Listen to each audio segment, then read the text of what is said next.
সুপ্রিয় ষষ্ঠ শ্রেণীর শিক্ষার্থী বন্ধুরা, আজকের এই টিউটোরিয়ালে সবাইকে স্বাগত। আমি কুমার রঞ্জিত সুব্রত, সহকারী শিক্ষক, মোহাম্মদপুর উচ্চ বিদ্যালয়, জগৎবের গ্রাম, লালমনিরহাট। তো শিক্ষার্থী বন্ধুরা, বীজগণিতীয় রাশির যোগ, অ্যাডিশন অব অ্যালজেব্রিক এক্সপ্রেশনস। তো আজকে আমি বীজগণিতীয় রাশির যোগ নিয়ে এখন আলোচনা করব। আমরা জেনেছি দোকান থেকে সামিরা 5টি কলম ও 3টি খাতা এবং অনন্যা 4টি কলম ও 2টি পেন্সিল ক্রয় করেছে। আমরা পূর্বের ভিডিওতে বা বইয়ের পূর্বের পৃষ্ঠায় আমরা দেখেছিলাম যে দুজনেই কিন্তু কি করেছে, একজন 5টি কলম ও 3টি খাতা এবং অন্যজন 4টি কলম ও 2টি পেন্সিল ক্রয় করেছিল। তো এখন যদি তোমাদেরকে প্রশ্ন করা যায় যে তারা দুজনে মোট কয়টি জিনিস ক্রয় করেছে, তোমরা সবাই হয়তো বলবে যে 9টি কলম, 3টি খাতা ও 2টি পেন্সিল ক্রয় করেছে। তো একবার ভেবে দেখো তো, তোমরা কিন্তু দুজনের কেনা কলমগুলোই শুধু যোগ করে 9টি বলেছো, বাকি 2টি জিনিস আলাদা আলাদা বলেছো, ঠিক কিনা? অবশ্যই যে তোমাদেরকে যখন বলা হলো যে তাদের দুজনের মধ্যে মিল ছিল কলমের, যার কারণে তোমরা কি বলেছো যে 4টি কলম 5টি কলমের যোগফল হচ্ছে 9টি কলম, কিন্তু কখনোই তোমরা এই কলমের সঙ্গে খাতা এবং পেন্সিল যোগ করনি, তাদের সেগুলো তোমরা আলাদা আলাদাভাবেই কিন্তু বলেছো। তো এখান থেকে আমরা যে জিনিসটি উপলব্ধি করতে পারছি সেটি হচ্ছে কি, যে এখানে দুইজনের মধ্যে যেটা ক্রয় বস্তুর মধ্যে মিল ছিল সেটা হচ্ছে কলম, অর্থাৎ এই দুটো হচ্ছে সদৃশ। তার মানে যখন আমরা যোগ করব তখন অবশ্যই আমরা সদৃশ যেগুলো থাকবে, সদৃশ পদগুলো আমরা কি করব, সদৃশগুলোর মধ্যে আমরা যোগ করে নিব এবং যেগুলো বিসদৃশ সেগুলো আমরা আলাদা আলাদাভাবে যোগ করব। তো এবার চলো দুই বা ততোধিক বীজগণিত রাশি কিভাবে যোগ করতে হয় তা জেনে নিই। আর এর জন্য প্রয়োজন হবে চিহ্নযুক্ত সংখ্যা যোগ করতে পারা। অর্থাৎ আমরা যখন এই কাজটি করব, এই জন্য আমাদের কি করতে হবে, যে চিহ্নযুক্ত কিছু সংখ্যা আমাদেরকে যোগ করতে হবে, বা যোগ করতে হয় কিভাবে সেটা আমাদের জানতে হবে। তো আমরা অবশ্য পূর্বের অধ্যায়ে চিহ্নযুক্ত সংখ্যা যোগ করা শিখেছি পূর্বের অধ্যায়ে। তো সেক্ষেত্রে আমরা এখানেও দেখতে পাচ্ছি যে 5 যোগ 3 কত হয়, 8 হয়, অর্থাৎ 5 প্লাস 3 আছে 8। তো যে 5 প্লাস এখানে কি আছে, -3, অর্থাৎ এটা বিয়োগ করতে হবে। তাহলে 5 থেকে 3 বিয়োগ করলে হয় 2। তবে এখানে কিন্তু -5 প্লাস 3 ইকুয়াল টু -2। তবে যে -5 -3 -8, অর্থাৎ এখানে আমি যে জিনিসটি তোমাদেরকে শেয়ার করতে চাচ্ছি যে সব সময় আমরা কি করব, যে প্লাস সংখ্যা সবসময় যোগ করব এবং মাইনাস সংখ্যা যোগ করব, কিন্তু শুধুমাত্র প্লাস মাইনাসে কি করব, বিয়োগ করব।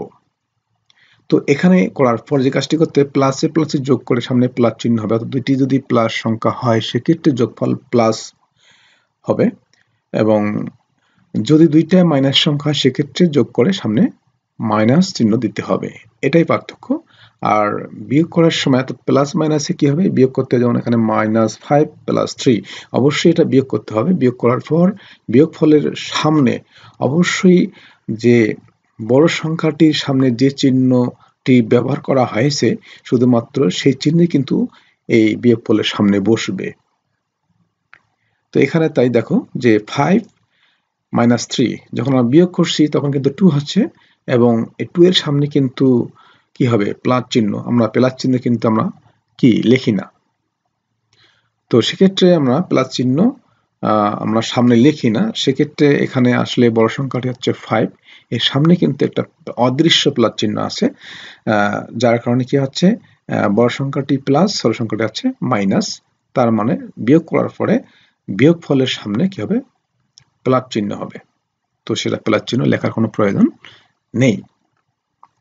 তো এখন আমরা বীজগণিতীয় রাশির সহ সদৃশ পদ ও বিসদৃশ পদ নিয়েও কিন্তু আমরা এর পূর্বের ভিডিওতে আমি আলোচনা করেছিলাম। তো এখন দুই বা ততোধিক বীজগণিতীয় রাশি যোগ করতে হলে প্রথমে সদৃশ পদের সহগগুলো চিহ্নযুক্ত সংখ্যার নিয়মে যোগ করতে হয়। অর্থাৎ পূর্বে যে আমরা এখন কিছুক্ষণ আগে যে যোগটা করলাম সেই নিয়মে কিন্তু আমরা কি করব, সদৃশ পদগুলোর সহগগুলো শুধু আমরা কি করব, যোগ করে নিব। এরপর প্রাপ্ত সংখ্যা বা সহগের আমরা যোগ করে যে সংখ্যাটা পাবো সেটা ডান পাশে আমরা কি করব, প্রতীকগুলো বসাবো। তো প্রশ্ন হলো বিসদৃশ পদ বা পদগুলোর কি হবে। তাহলে সদৃশ পদগুলো আমরা এভাবে যোগ করব, তাহলে বিসদৃশ পদগুলোর কি হবে। তো বিসদৃশ পদ বা পদগুলো তাদের চিহ্ন সহ যোগফলে বসাতে হবে, তাহলেই দুই বা ততোধিক বীজগণিত রাশি যোগফল পেয়ে যাব। তো এখন আসলে বললে হবে না, আমরা এখান থেকে যেটা বুঝলাম তার চেয়ে যদি আমরা এখন উদাহরণ দিয়ে বোঝার চেষ্টা করি তাহলে কিন্তু আমরা আরো সুন্দরভাবে বুঝতে পারবো। তো এখানে খেয়াল করো যে আসলে এখানে 7x এবং 9x দুটি পদ আছে।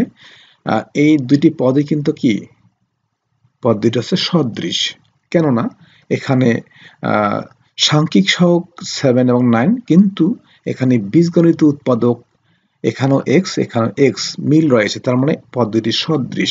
তাহলে সদৃশ পদের ক্ষেত্রে আমরা যেভাবে যোগ করব সেটি হচ্ছে কি, আমরা এই কিছুক্ষণ আগে বললাম যে সদৃশ পদের সহগগুলো চিহ্নযুক্ত সংখ্যার নিয়মে যোগ করতে হয়। অর্থাৎ এই যে 7 এবং 9 আমরা কি করব, s +7 +9 আমরা এভাবে লিখব। লেখার পরে তার ডান পাশে কি করব, প্রতীকগুলো অর্থাৎ এখানে যে অক্ষর প্রতীক আছে সেগুলো আমরা ডান পাশে লিখব।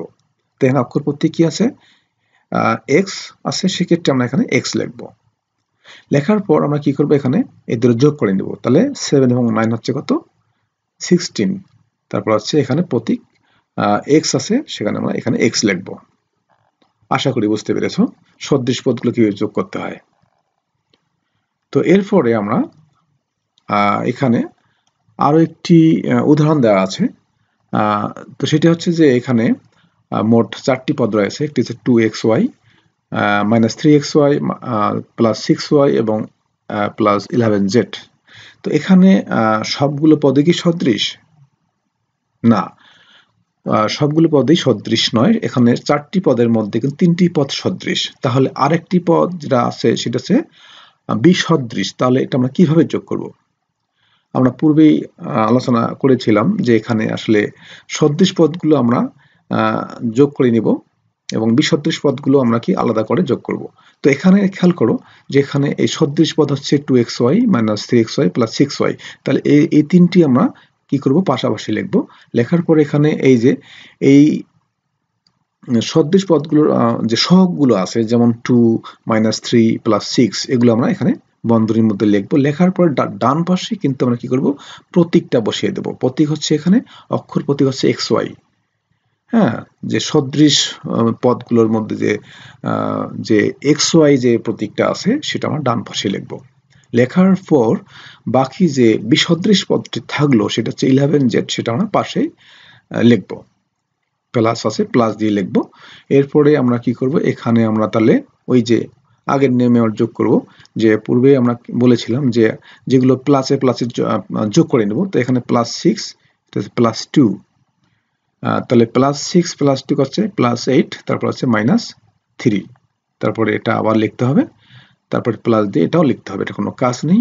তারপরে হচ্ছে এখানে 8 - 3, যখন আমরা 8 থেকে 3 বাদ দিয়ে দেব তখন হচ্ছে 5, তারপর হচ্ছে 5xy, তারপর হচ্ছে +11z।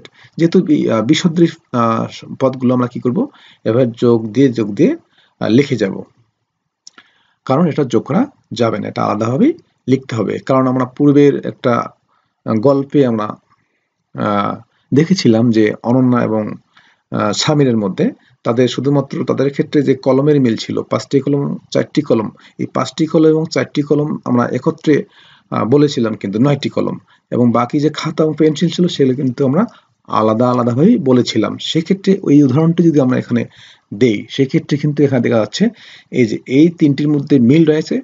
সেক্ষেত্রে আমরা এই 3টি সদৃশ পদ বলা হচ্ছে এবং এই পদ 3টি আমরা একখানে যোগ করে নিলাম, এবং যেটা বিসদৃশ পদ 11z সেটা কিন্তু আমরা আলাদাভাবে লিখলাম।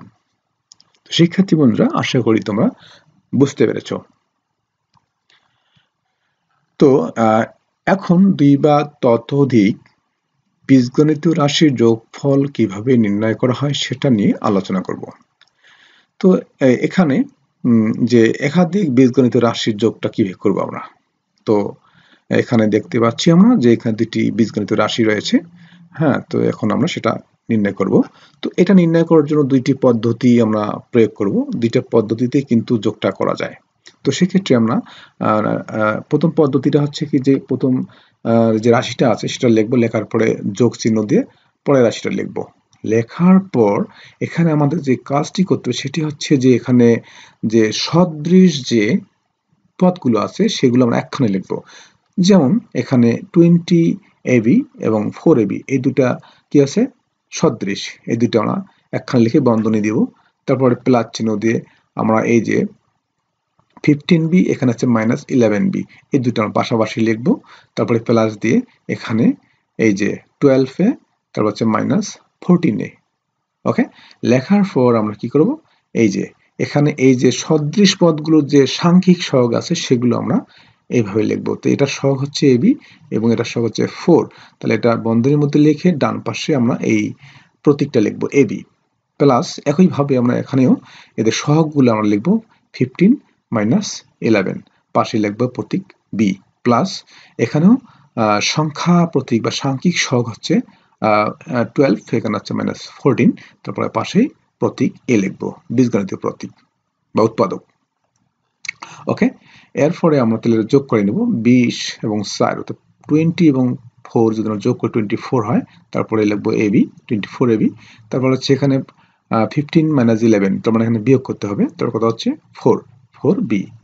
তারপরে এখানে প্লাস দেওয়ার পরে এখানে আমরা যে কাজটি করব যে 14 12 - 14 তো এখানে বিয়োগ করলে কত হচ্ছে -2। 14 থেকে আমরা যদি 12 বিয়োগ করি তাহলে সেক্ষেত্রে 2। তো এখানে আমি এর আগে বলেছিলাম যে আমরা এরকম প্লাসে মাইনাসে আমরা কি করব, বিয়োগ করব। সেক্ষেত্রে বিয়োগ করার পর বড় সংখ্যার সামনে যে চিহ্নটি থাকে সেই চিহ্নটি আমরা বিয়োগফলের সামনে বসিয়ে দেব। তো এখানে তাই করেছি আমরা, যে এখানে এটা বিয়োগ করলে হচ্ছে 2 এবং এখানে 14 হচ্ছে একটা বড় সংখ্যা। হ্যাঁ, সেক্ষেত্রে আমরা এটার সামনে মাইনাস চিহ্ন ছিল, সেক্ষেত্রে আমরা এখানে মাইনাস চিহ্ন দিয়েছি এবং পাশেই ডান পাশে এই যে প্রতীকটা লিখেছি, অক্ষর প্রতীক। এবার আমরা আরেকটা লাইন করব, সেটা এই কারণেই করব যে এখানে যে বন্ধনীটা আছে এটা আমরা এটা বন্ধনীটা উঠিয়ে দেব। তো এটা যেটা আছে সেটাই লিখব, এখানেও তাই করেছি। এখানে শুধুমাত্র বন্ধনীটা বাদ দিলে এই যে প্লাস এবং মাইনাসটা গুণ করে আমরা এখানে বসিয়ে দেব, প্লাসে মাইনাসে -2a। এটা ছিল প্রথম পদ্ধতি। এখন আমরা দ্বিতীয় পদ্ধতিটা দেখব। তো আমরা খেয়াল করছি এখানে, তো এখানে দ্বিতীয় পদ্ধতিটা হচ্ছে যে এখানে দুইটা যে রাশি রয়েছে সেই রাশিগুলো আমরা প্রথম রাশিটা লিখবো, তারপর নিচের যে রাশিটা সেটা লিখবো।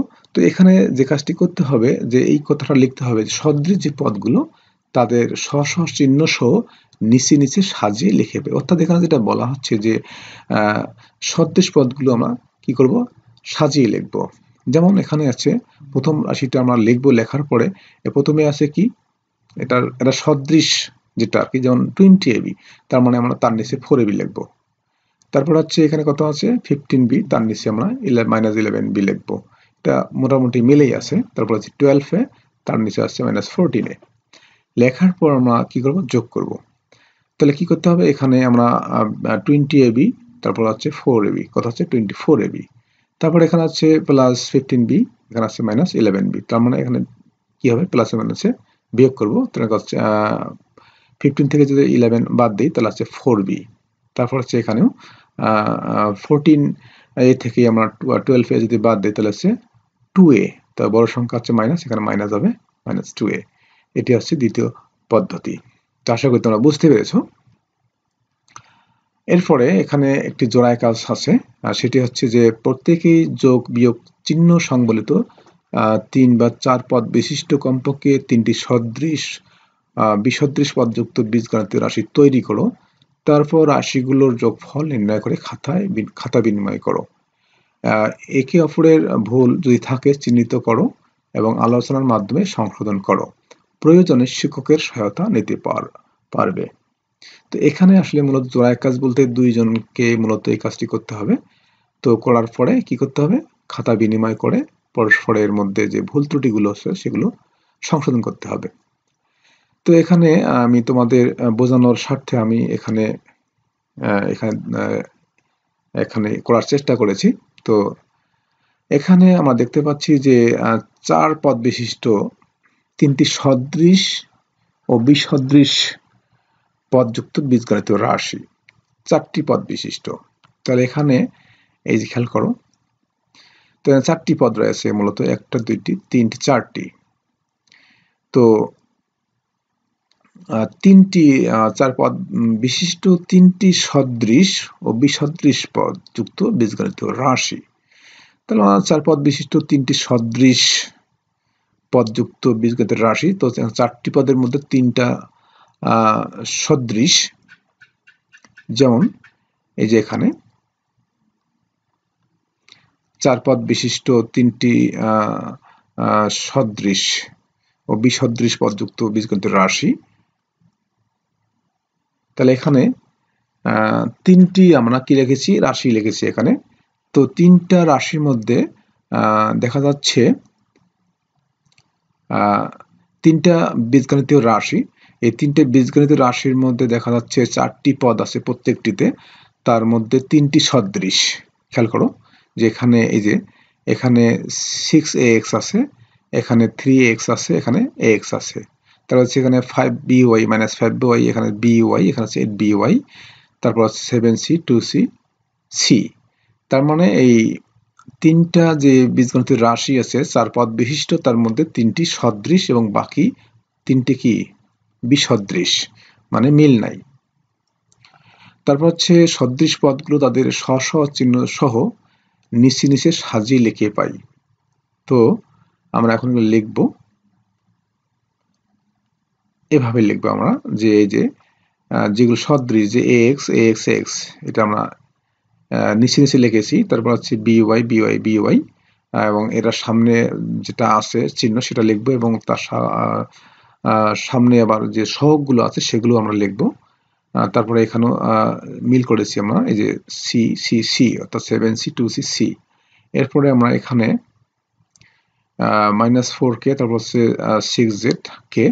তো 3টা রাশির মধ্যে শুধুমাত্র এই দুটির মধ্যে মিল রয়েছে, সদৃশ, কিন্তু এটা বিসদৃশ।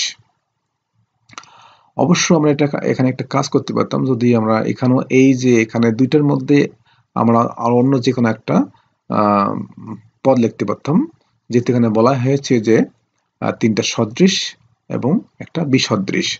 তার মানে এখানে আমরা কে না লিখে আমরা এল এম এন ইত্যাদি লিখতে পারতাম। তো শিক্ষার্থী বন্ধুরা, আশা করি তোমরা বুঝতে পেরেছো। তো এখন লেখার পর আমরা কি করব, এগুলো আমরা যোগ করব। তো এখানে শুধুমাত্র এগুলো লিখতে বলা হয়েছিল। তো এখন আমরা এখানে যোগ করে আবার ভালো করে বোঝার চেষ্টা করি। তো এখানে আমরা এই দেখো সদৃশ যে পদগুলো আছে, তো এগুলো যোগ করবো এখন আমরা। যে এখানে 6ax, তারপর 3x, তারপর x, তাহলে 6 3 9, আর এখানে আছে 1 10ax হবে এখানে। তারপরে হচ্ছে এখানে আমরা যদি করি 4by হবে। কিভাবে, আমরা এই যে প্লাসে যেগুলো প্লাস সংখ্যা বিশিষ্ট যে সদৃশ পদ আছে সেগুলো আমরা আগে যোগ করে নিব। 8by আর 1by, মানে এখানে by বলতে 1by, তো 9by হয়। 9by থেকে আমরা কি করব, -5by, তার মানে এটা বিয়োগ করব। তার মানে হচ্ছে 9 থেকে 5 বিয়োগ করলে হচ্ছে 4by। অবশ্যই এখানে সামনে প্লাস চিহ্ন হবে, যেহেতু এখানে এই দুইটা যোগফল কি হয়, বড় থেকে ছোট বিয়োগ করলে বড় সংখ্যার সামনে যে চিহ্ন হয় সেই চিহ্নটা এখানে মূলত বসাতে হয়। এরপর হচ্ছে 7c 2c 9c, আর এখানে একটা c 10c। এরপরে আমরা এখানে দেখো -4k থেকে কে কি করব, বাদ দিয়ে দেব। তার মানে হচ্ছে 3k। তো এখানে যেহেতু বড় সংখ্যার সামনে বড় পদটির সামনে এখানে মাইনাস চিহ্ন আছে, এখানে মাইনাস চিহ্ন দিতে হবে। তারপর আছে এই যে একটা বিসদৃশ পদ আছে, সেটা আমরা আলাদাভাবে এখানে লিখব। তো শিক্ষার্থী বন্ধুরা, এই ছিল আজকের বীজগণিতীয় রাশির যোগ। আশা করি তোমরা বুঝতে পেরেছো। তো এত কথা আগে আমার সঙ্গে থাকার জন্য সবাইকে ধন্যবাদ। সকলের জন্য আমি শুভকামনা করছি।